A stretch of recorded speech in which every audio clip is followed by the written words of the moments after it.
மாண்புமிகு பேரவைத் தலைவர்களே, இந்த பேரவைக்கும் நாட்டுக்கும் நாட்டு மக்களுக்கும் நான் சொல்வது ஒன்றுதான். நான் இந்த 5 ஆண்டு காலத்தில் எனக்கும் என் மனசாட்சிக்கும் கட்டுப்பட்டு தினந்தோறும் திட்டங்களை தீட்டி உழைச்சிருக்கிறேன். இன்னும் உழைக்க காத்திருக்கிறேன். இந்த 5 ஆண்டு கால உழைப்பையும் வளர்ச்சியும் பார்த்து அடுத்த 5 ஆண்டுகளுக்கும் திராவிட மாடல் ஆட்சி தான் தொடரணும்னு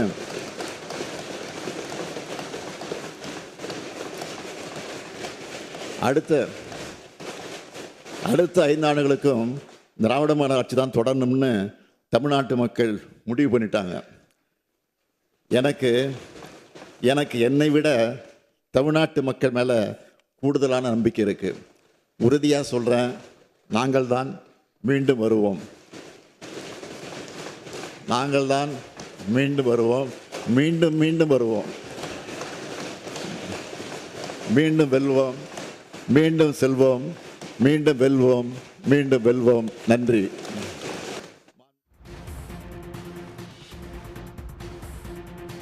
கடந்த 5 ஆண்டுகளாக தமக்கும் தமது மனசாட்சிக்கும் உட்பட்டு உழைத்து திட்டங்களை தீட்டி இருப்பதாக முதலமைச்சர் மு.க.ஸ்டாலின் சட்டப்பேரவையில் உரையாற்றி இருக்கிறார்.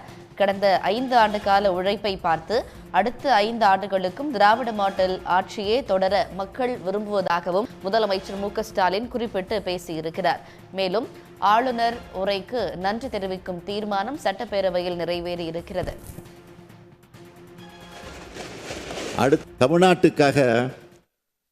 தமிழ்நாட்டினுடைய நலனுக்காக செயல்பட வேண்டிய ஆளுநர் அவர்கள் தமிழ்நாட்டுக்கு எதிராக மக்களுக்கு பாடுபடக்கூடிய நமக்கு எதிராக தொடர்ந்து செயல்படுவது தான் நமக்கு உள்ளபடிய வேதனையாக இருக்குது. மாண்புமிகு ஆளுநர் அவர்கள் தான் படிக்க வேண்டிய உரையை படிக்காமல் போகிறது வேடிக்கையாக இருக்குது. இன்னும் சொல்லணும்னா, அவர் வகிக்கிற பதவியை அவரே அவமானப்படுத்துகிறார். இந்திய அரசியலமைப்பு சட்டத்தையே ஒரு பொறுப்புள்ள பதவியில் இருந்துட்டு கேவலப்படுத்துகிற செயலாக இருக்குது. அதுலேயும் கடந்த 3 வருஷமாக நம்முடைய மாண்புமிகு ஆளுநர் அவர்கள் ஒரே காரணத்தை திரும்ப திரும்ப சொல்லி மக்களால் தேர்ந்தெடுக்கப்பட்ட ஒரு அரசு தயாரித்து கொடுத்த உரையை படிக்காமல் வெளியேறுவதை மக்களாட்சிக்கு விடப்பட்ட சவாலாகவே இந்த பேரவை கருத வேண்டியுள்ளது. கோடிக்கணக்கான மக்களால் தேர்ந்தெடுக்கப்பட்ட அரசு இது.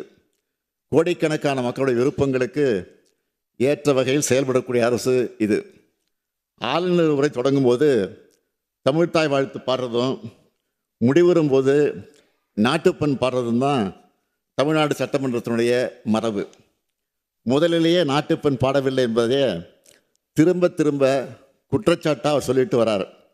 இந்த நாட்டின் மீதும் நாட்டுப்பண் மீதும் அளவற்ற பெருமதிப்பை மரியாதையை கொண்டுள்ளவர்கள் நாங்கள். தேசிய ஒருமைப்பாட்டிலையும் நாட்டுப்பற்றிலையும் யாருக்கு குறைஞ்சவர்கள் அல்ல நாங்கள் என்பதை இந்த பேரவை உறுப்பினர் சார்பாக ஆளுநர் அவர்களுக்கு அழுத்தம் திருத்தமாக நான் சொல்லிக்க விரும்புகிறேன். யாரும் எங்களுக்கு தேசபக்தி குறித்து பாடம் எடுக்கிற நிலையில் நாங்களும் இல்லை. தேசபக்தி பாடம் எடுக்கக்கூடிய அளவுக்கு இந்த தேசத்துக்காக அவங்க போராடியவங்களும் இல்லை. ஜனநாயக தேசத்தின் அரசமைப்பு மாண்பை எதேச்சதிகார தன்மையை விட மாற்ற நினைப்பவர்கள் தான் இன்றைய காலகட்டத்தில் தேச விரோதிகள். அவங்க யாருன்னு நாட்டு மக்களுக்கு நன்றாக தெரியும். மாண்புமிகு பேரவைத் தலைவர் அவர்களே, ஆளுநர் உரைக்கு நன்றி தெரிவிக்கக்கூடிய தீர்மானத்தின் மீதான விவாதத்தை நம்முடைய எழும்பூர் தொகுதி உறுப்பினர் பரந்தாமன் அவர்கள்